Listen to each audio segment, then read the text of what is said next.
Hello student, आज का हमारा ये वीडियो आपके उत्तराखंड पुलिस का जो रिटर्न एग्जाम होना है 15 जून 2025 को, उसको लेकर के है। इसमें मैं कुछ महत्वपूर्ण पहलू, क्योंकि 3 महीने आपके लगभग इसमें बचे हुए हैं, तो क्या इन 3 महीनों में यदि हम बहुत कमजोर भी हैं तो हम इसको पूरा कर सकते हैं या नहीं, फिजिकल में हमारे कम नंबर हो गए हैं तो हम इसको कवर कर पाएंगे या नहीं। तो इन सारी चीजों को लेकर के एक छोटा सा वीडियो मैं आपके लिए बना रहा हूं। आपको कैसा लगा आप कमेंट करके जरूर बताइएगा। तो ये जो आपके अंतिम 90 दिन के करीब बचे हुए हैं, 90 दिन भी पूरे नहीं है, आज 18 आपका मार्च हो गया है, 15 जून को आपका पेपर हो जाना है, तो 3 महीने का समय भी आपका पूरा नहीं है, 85 दिन का लगभग समय है। तो क्या इन 85 दिनों में हम एक सही और सटीक रणनीति अपना करके या सिलेक्टिव अप्रोच अपना करके इस परीक्षा को क्रैक कर सकते हैं या नहीं, या हम 70 तक स्कोर को ले जा सकते हैं या नहीं, या जो हमारी फिजिकल में कमजोरियां रह गई हैं उसे रिटर्न से भरपाई कर सकते हैं या नहीं, इसको लेकर के बता रहा हूं। तो पहली बात, आपको अगर सटीक पढ़ाई करनी है तो पहला काम आप ये करिए, जो आपकी उत्तराखंड पुलिस की विज्ञप्ति थी उस विज्ञप्ति के लास्ट में पूरा आपका सिलेबस दिया हुआ है, उस सिलेबस को प्रिंट आउट निकालिए। जो सिलेबस उसमें दिया हुआ है कि आपके रिटर्न एग्जाम में 100 नंबर की जो बहुविकल्पीय परीक्षा होगी उसमें क्या क्या पूछा जाएगा, उसमें आपके जीएस वाला जो आपका फर्स्ट 40 नंबर का पार्ट है, उसमें आपका जीएस में जो आपका पॉलिटी है, इकोनॉमी है, हिस्ट्री है, ज्योग्राफी है, उनमें कौन कौन से टॉपिक पूछे जाने हैं वो, और उसके अलावा 10 नंबर की रीजनिंग में कौन से टॉपिक पूछे जाने हैं वो, कंप्यूटर में कौन से टॉपिक पूछे जाने हैं वो, और करंट अफेयर्स में क्या राज्य स्तर का या राष्ट्रीय स्तर का अंतरराष्ट्रीय घटना चक्र से पूछा जाना है वो। तो उसका प्रिंट आउट निकाल करके अपने टेबल के सामने चिपका लीजिए और एक एक करके उनको पूरा कीजिए। और मैं बुक लिस्ट भी बता देता हूं आपको। आप अगर जीएस पढ़ रहे हैं तो जीएस में जो 4 यूनिटें हैं उसके लिए मैं आपको बता दूं कि जीएस में 4 यूनिटों के लिए पहला जो आपका जो जीएस है उसमें हिस्ट्री, ज्योग्राफी और आपका जो पॉलिटी है, इसके लिए आप दृष्टि या फिर महेश कुमार वर्णवाल की जो एनसीईआरटी के संग्रह हैं, इन 3 पुस्तकों को अलग अलग उसमें ले लीजिएगा। और जितने टॉपिक इसमें दिए हैं उन टॉपिकों को पढ़ करके उनके फैक्टों को अंडरलाइन कर लीजिएगा। दूसरे राउंड में आप हैंड राइटिंग में अपने नोट्स बना लीजिए उससे। और तीसरा जो आपका इकोनॉमी है, इकोनॉमी में जो प्रतियोगिता दर्पण का आपका अतिरिक्तांक आता है अर्थव्यवस्था का, वो खरीदिएगा आप, क्योंकि वो सबसे लेटेस्ट होगा, जिसमें आधुनिक जो आपके शब्दावलियां और वो भी दी होंगी। इकोनॉमी में जो टर्म उसने यूज करे हैं उनको आप सिलेबस में देखेंगे और सीधे अपनी पुस्तक में टिक करके उनको आप क्या अंडरलाइन कर लीजिए, आपने उन्हीं को पढ़ना है। और जो रीजनिंग है, रीजनिंग में आपने एक कोई भी प्रैक्टिस सेट लेना है, जैसे किरण का आप प्रैक्टिस सेट ले लो, उस प्रैक्टिस सेट में आपने कम से कम इन 85 दिनों में 25-25 के 3 सेट 3 बार कर लिए होने चाहिए। आप अभी सीखने पर मत जाइए, प्रैक्टिस सेट करिए, सीधे सीधे उसको करोगे, पीछे उसके एक्सप्लेनेशन होते हैं, उनको देख देख करके सीख भी जाओगे कि किस क्वेश्चन को कैसे करना है। बाकी थोड़ा बहुत अगर किसी चैप्टर में दिक्कत है तो उसमें यूट्यूब में आपके क्वेश्चनों के लिए मदद भी आप ले सकते हो। ये तो करना अपने जीएस वाले में। और करंट अफेयर्स में आपको पता है उत्तराखंड में बहुत से यूट्यूब चैनल हैं जो आपके, या ग्रीन टर्न वगैरह हैं जो आपके उत्तराखंड करंट अफेयर्स को बना रहे हैं, उनमें जाकर के आप देख सकते हैं, वहां से अपना नोट कर लीजिए। ये तो पहले पेपर की बात हो गई। बाकी दूसरा रहा उत्तराखंड का। उत्तराखंड में आपने बहुत सारी बुकों को नहीं लेना है। आप पहला काम परीक्षा वाणी को खत्म करने का कीजिए, और दूसरा काम अगर आप कर सकते हो तो वो आप जो उत्तराखंड में आपके इतिहास की पुस्तक है, उत्तराखंड के इतिहास में जो आपके संक्षिप्त में कोई भी पुस्तक अगर आपको मार्केट में मिल रही है तो उस संक्षिप्त के इतिहास की पुस्तक ले लीजिए उत्तराखंड के लिए। बाकी परीक्षा वाणी करिए, पूरा करिए, केवल बॉक्सेस को मत पढ़िए, पीछे जो उसके क्या आपके अभ्यास पत्र दे रखे हैं उनको मत पढ़िए, पूरा का पूरा उसे पढ़िए। और तीसरा है हिंदी।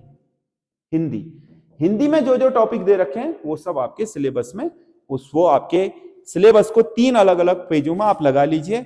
और रोज का आप कम से कम, अब मैं आपको बताऊं तो सही जो आपका अगर पूरा समर्पित होकर के करना चाहते हो तो 10 घंटे रोज पढ़ाई करो, 10 घंटे रोज, जिसमें से आपके 4 घंटे होने चाहिए जीएस और रीजनिंग को 3 घंटे जीएस करिए, 1 घंटा रीजनिंग की प्रैक्टिस करिए। और जो आपका यूके है इसको दीजिए आप 3 घंटे, पूरा 3 घंटा यूके को दीजिए। एक साथ नहीं देते हो तो अलग अलग समयों पर दीजिए। और बचे 3 घंटे, इस 3 घंटे में से 2 घंटा हिंदी को, हिंदी के एक एक घंटे में 3 चीजों को डिवाइड कर लीजिए। 1 घंटा हिंदी में पढ़िए आप ग्रामर, व्याकरण वाला है जिसमें संज्ञा सर्वनाम ये सब वर्णमाला वगैरह पढ़ना है। 1 घंटा करिएगा आप शब्दकोश, वर्तनी शुद्ध हो गया है, तत्सम तद्भव, देसी विदेशी, पर्यायवाची, विलोम शब्द, एकार्थी, अनेकार्थी और आपके लोकोक्तियां और मुहावरे, इन सबको 1 घंटा दीजिए। और 1 घंटा दीजिए आप जो इसमें कुमाऊनी और गढ़वाली के शब्दकोश भी हैं इसी में 1 घंटे में, इसमें से 1 घंटा दीजिए जो आपके एनसीईआरटी में आपके जितने भी जो लेखक दे रखे हैं यानी कि साहित्यकार दे रखे हैं हिंदी साहित्य में उनको। तो ये आपका 3 घंटा आपका कम से कम हिंदी को, 3 घंटा उत्तराखंड को, 4 घंटे में से 3 घंटा जीएस को और 1 घंटा दीजिए आप रीजनिंग को। रीजनिंग में केवल प्रैक्टिस करिए, इनमें क्या करना कि आप पढ़ते जाओ। ये सिलेबस में देखो कौन सा टॉपिक है, किताब में टिक लगाओ और डिसाइड कर लो कि आज ये खत्म करना है, उसको पढ़ो भी और उसके फैक्ट को नोट भी कर लो। और दूसरे दिन थोड़ा बहुत इसको रिवीजन कर लो, नए वाले टॉपिक को टिक करो और उसको, और देखोगे तुम्हारे सिलेबस में 30-35 दिन के अंदर अधिकतर चीजें कवर हो जाएंगी।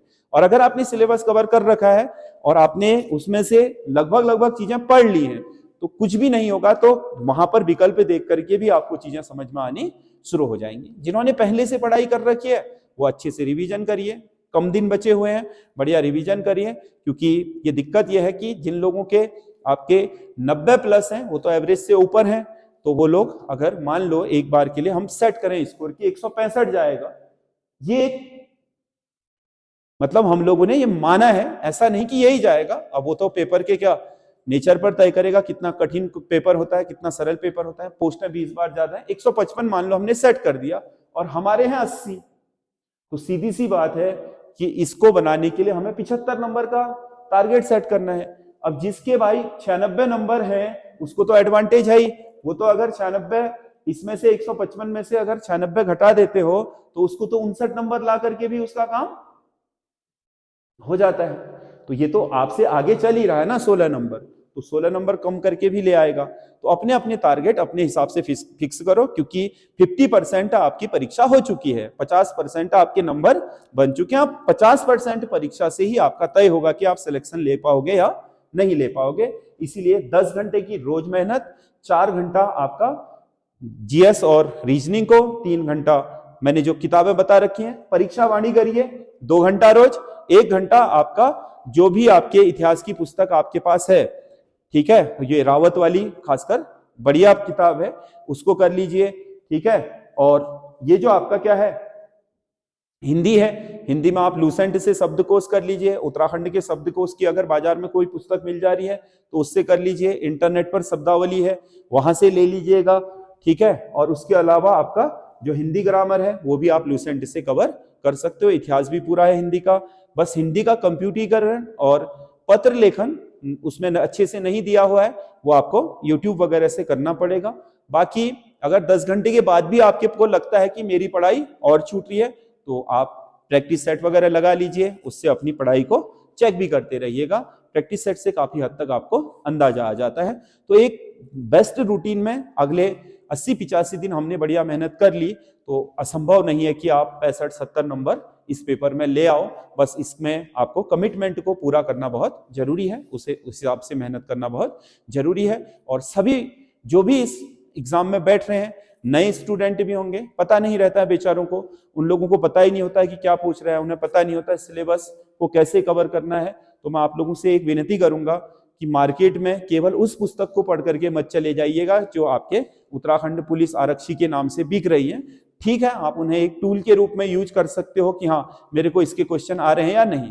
अगर आप पूरी तरीके से उसके भरोसे जाने के प्रयास में हो तो बहुत बड़ी आपकी ठोकर आपको लगने वाली है, क्योंकि वो आपका कवर नहीं कर पाएगा। और कोशिश ये करिएगा कि वन लाइन रट्टा मार करके अपना समय बर्बाद ना करें। वन लाइनर को भी छोड़ दीजिए, अभी आपके पास समय है 3 माह का। बढ़िया तरीके से जो पुस्तकें मैंने बता रखी हैं जीएस के लिए, आप किसी भी जो आपके एनसीईआरटी के कलेक्शन आ रहे हैं, महेश कुमार वर्णवाल है, दृष्टि है, ये जो आपको ठीक लगता है आप वो लीजिए, ठीक है। उससे आप लगातार अपने टॉपिकों को सिलेबस में टिक करते हुए यहाँ पढ़ते जाइए और कंप्लीट करते जाइए। और उसके अलावा रीजनिंग के लिए कोई भी आप एक अच्छा प्रैक्टिस सेट लीजिए, 1 घंटा रोज रीजनिंग का एक सेट पूरा करने का प्रयास कीजिए। उसके अलावा आपका उत्तराखंड में 3 घंटे में से 2 घंटे आप परीक्षा वाणी को पढ़िए, जो नया लेटेस्ट एडिशन है उसको, और 1 घंटा आप जो आपका उत्तराखंड का इतिहास है उसको पढ़ने की कोशिश करिएगा। और उससे अपने शॉर्ट नोट्स बना लीजिए, फैक्टों को अपने उसमें लिख लीजिए। हिंदी का मैंने 3 घंटे डिवाइड कर दिए, 1 घंटे ग्रामर करिए, 1 घंटे शब्दकोश, उसमें कुमाऊनी गढ़वाली, 1 घंटे में आप अन्य चीजें भी कर सकते हो, जैसे आपका हिंदी साहित्य में जो कवि दिए हुए हैं 12-14 उनको कर लीजिए, उनका जीवन परिचय, उपनाम, उनकी रचनाएं, उनका कालक्रम, ये सब। और उसके अलावा थोड़ा बहुत आधा घंटे की एक्टिविटी हिंदी में अन्य चीजों की कर लीजिए, जैसे पत्र लेखन से देख लीजिए, जैसे आपका हिंदी जो आपका हिंदी का इतिहास है, भाषा का इतिहास, उसको देख लीजिए। उसके अलावा हिंदी में कंप्यूटरीकरण है, तो कंप्यूटर में जो आपके फॉन्ट वगैरह यूज किए जाते हैं उन फॉन्ट वगैरह को पढ़ लीजिएगा, उससे भी क्वेश्चन आ रहा है वर्तमान में।